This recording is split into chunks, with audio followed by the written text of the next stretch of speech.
Matius pasal 15. Perintah Allah dan adat istiadat Yahudi. Kemudian datanglah beberapa orang Farisi dan ahli Taurat dari Yerusalem kepada Yesus dan berkata, "Mengapa murid-muridmu melanggar adat istiadat nenek moyang kita? Mereka tidak membasuh tangan sebelum makan." Tetapi jawab Yesus kepada mereka, "Mengapa kamu pun melanggar perintah Allah demi adat istiadat nenek moyangmu? Sebab Allah berfirman, 'Hormatilah ayahmu dan ibumu,' dan lagi, siapa yang mengutuki ayahnya atau ibunya pasti dihukum mati. Tetapi kamu berkata, barang siapa berkata kepada bapaknya atau kepada ibunya, 'Apa yang ada padaku yang dapat digunakan untuk pemeliharaanmu, sudah digunakan untuk persembahan kepada Allah,' orang itu tidak wajib lagi menghormati bapaknya atau ibunya. Dengan demikian firman Allah kamu nyatakan tidak berlaku demi adat istiadatmu sendiri. Hai orang-orang munafik, benarlah nubuat Yesaya tentang kamu. Bangsa ini memuliakan aku dengan bibirnya, padahal hatinya jauh daripadaku. Percuma mereka beribadah kepadaku, sedangkan ajaran yang mereka ajarkan ialah perintah manusia." Lalu Yesus memanggil orang banyak dan berkata kepada mereka, "Dengar dan camkanlah. Bukan yang masuk ke dalam mulut yang menajiskan orang, melainkan yang keluar dari mulut. Itulah yang menajiskan orang." Maka datanglah murid-muridnya dan bertanya kepadanya, "Engkau tahu bahwa perkataanmu itu telah menjadi batu sandungan bagi orang-orang Farisi?" Jawab Yesus, "Setiap tanaman yang tidak ditanam oleh Bapakku yang di surga akan dicabut dengan akar-akarnya. Biarkanlah mereka itu. Mereka orang buta yang menuntun orang buta. Jika orang buta menuntun orang buta, pasti keduanya jatuh ke dalam lubang." Lalu Petrus berkata kepadanya, "Jelaskanlah perumpamaan itu kepada kami."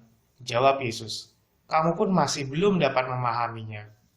Tidak tahukah kamu bahwa segala sesuatu yang masuk ke dalam mulut turun ke dalam perut lalu dibuang di jamban? Tetapi apa yang keluar dari mulut berasal dari hati, dan itulah yang menajiskan orang. Karena dari hati timbullah segala pikiran jahat, pembunuhan, perzinahan, percabulan, pencurian, sumpah palsu, dan hujat.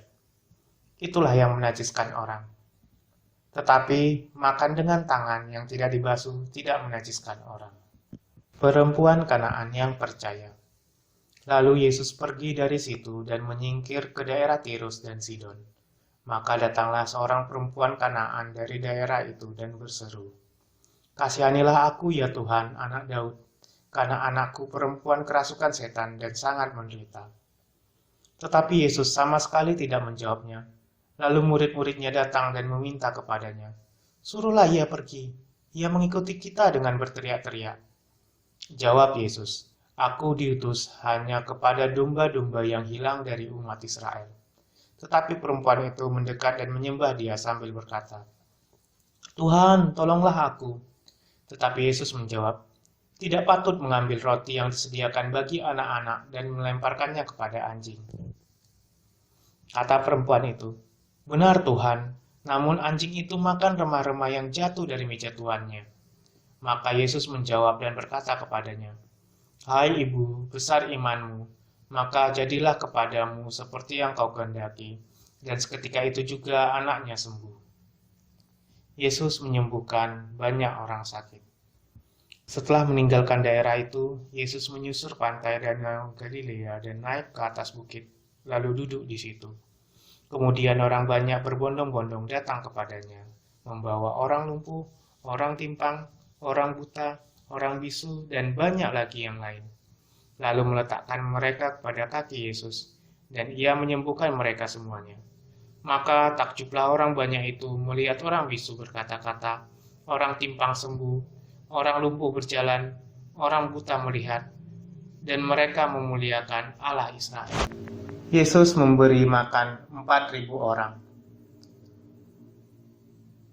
Lalu Yesus memanggil murid-muridnya dan berkata, "Hatiku tergerak oleh belas kasihan kepada orang banyak itu. Sudah 3 hari mereka mengikuti aku, dan mereka tidak mempunyai makanan. Aku tidak mau menyuruh mereka pulang dengan lapar. Nanti mereka pingsan di jalan." Kata murid-muridnya kepadanya, Bagaimana di tempat sunyi ini kita mendapat roti untuk mengenyangkan orang banyak yang begitu besar jumlahnya? Kata Yesus kepada mereka, "Berapa roti ada padamu?" "7," jawab mereka. "Dan ada lagi beberapa ikan kecil." Lalu Yesus menyuruh orang banyak itu duduk di tanah.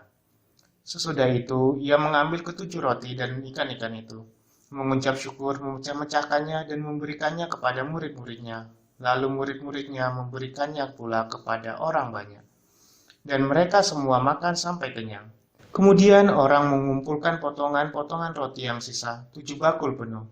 Yang ikut makan ialah 4.000 laki-laki, tidak termasuk perempuan dan anak-anak. Lalu Yesus menyuruh orang banyak itu pulang. Ia naik perahu dan bertolak ke daerah Magadan.